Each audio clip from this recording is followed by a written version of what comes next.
안녕하세요. 피부와 마음을 면밀히 살피는 곳 한방아린의 피부마음 진료실입니다.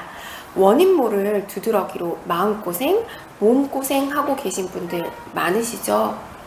두드러기는 모기에 물렸을 때 피부가 이렇게 부풀어 오르는 것 같은 팽진과 발적을 동반한 심한 가려움이 나타나는 피부 질환입니다.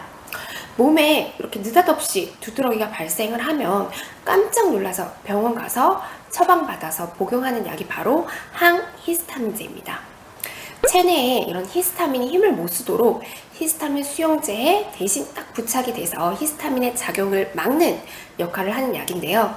항히스타민제 며칠 먹고 두드러기가 싹 사라졌다. 그러면 문제가 되지 않죠. 그런데 먹고 중단하면 또 올라오고 때로는 먹어도 가라앉지 않고 이런 식으로 두드러기가 지속될 때가 문제인데요. 이렇게 6주 이상 두드러기가 지속이 되면 이를 만성 두드러기라고 합니다.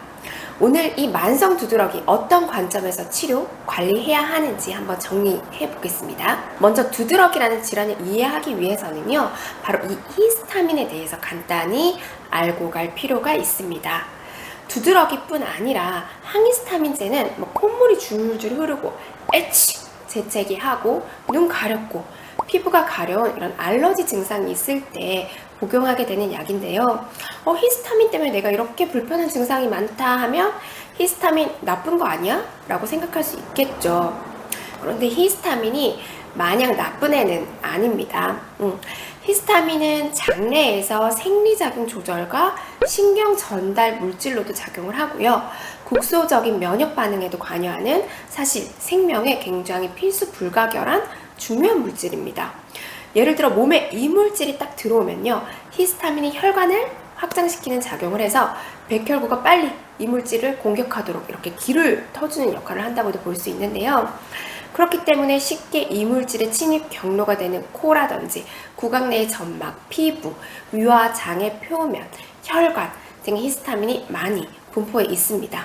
혈관 확장 외에도 내장 근육의 수축, 위상과 소화액 분비, 그리고 중추신경계에 있어서는 각성이라든지 기억작용 같은 역할을 하거든요. 이렇게 몸에서 사실은 꼭 필요한 작용을 하도록 만들어진 이 히스타민이라는 물질이 현대에 들어서는 히스타민 과잉으로 인한 두드러기, 비염, 천식, 아토피 등 각종 알러지 질환을 유발하는 천덕꾸러기 취급을 받고 있는 것이죠. 단순히 히스타민 함유율이 높은 음식을 많이 먹어서 두드러기가 생긴 걸까요? 아닙니다.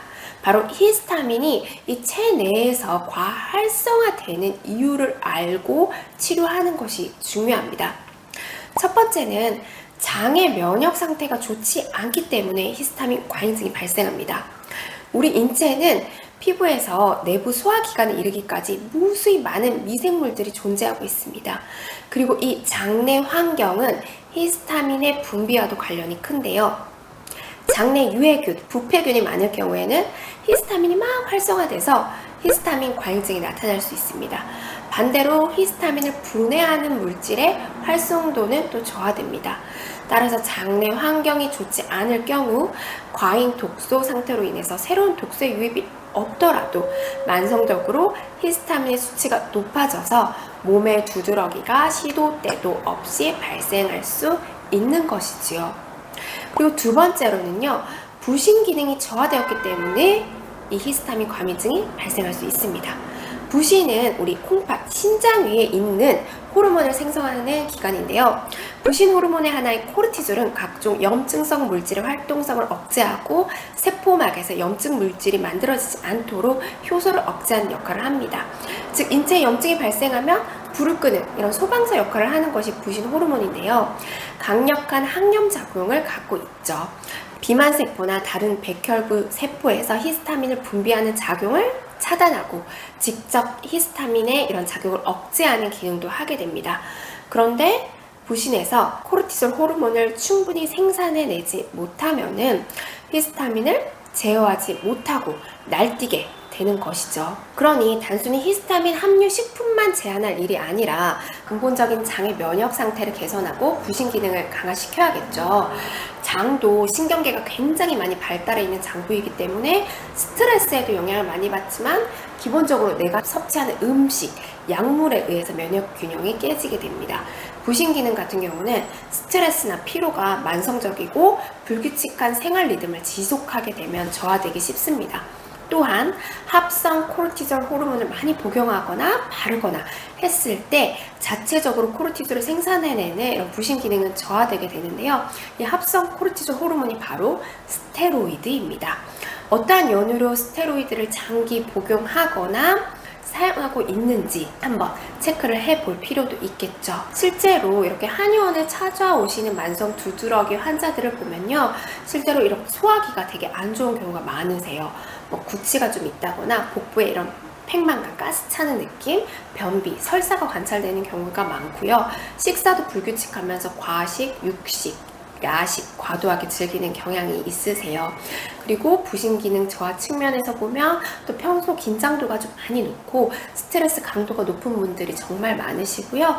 또 갑상선 기능 저하증이나 항진증과 같은 갑상선 호르몬에 문제가 있는 분들도 많습니다. 만성 두드러기, 이런 히스타민의 과민증의 관점에서 그럼 어떻게 관리하면 좋을지 딱 3가지 팁 드릴게요. 첫 번째, 히스타민 함량이 많은 음식 중에서도 특히 장에 염증을 일으키고 장내 유익균은 줄이고 유해균을 키우는 그런 음식들을 피해야 합니다. 술, 카페인, 그리고 음식의 보존기간을 높이기 위해 각종 첨가물이 든 음식, 맛과 향을 내기 위한 인공 생료, 향료가 든 음식, 즉 가공식품의 섭취를 줄이시고요. 트랜스지방 섭취도 줄여주세요.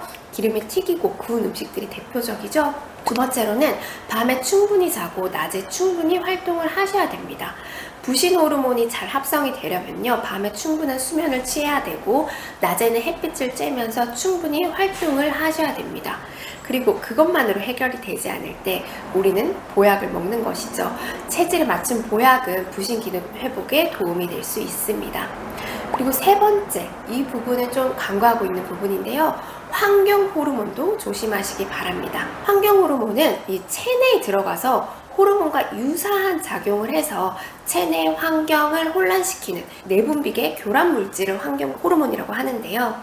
환경 호르몬 또한 히스타민을 분비하는 비만 세포를 자극한다고 알려져 있습니다. 플라스틱, 비닐 봉지, 비닐랩 사용부터 한번 줄여보세요. 그리고 영수증도 환경 호르몬 덩어리인 거 아시죠? 특히 아기들 손에 막 쥐고 싶어 하는 경우 많잖아요. 영수증은 절대 손에 쥐어주지 마세요. 오늘은 만성 두드러기의 원인, 히스타민이 왜 과잉된 것인지 그 원인과 해결하는 팁들에 대해서 한번 정리를 해보았습니다. 저도 과거에 두드러기로 고생한 시간이 있거든요. 돌이켜보면 그때 참 스트레스도 많이 받고 규칙적으로 잘 자지 못했던 그런 시절이었던 것 같아요. 만성 두드러기, 항히스타민제에만 의존하지 마시고요. 식이, 수면, 주변 환경을 같이 돌보면서 두드러기는 물론 건강까지 챙기실 수 있는 기회가 되시길 바랍니다. 감사합니다. 구독, 좋아요, 알림 설정 부탁드려요.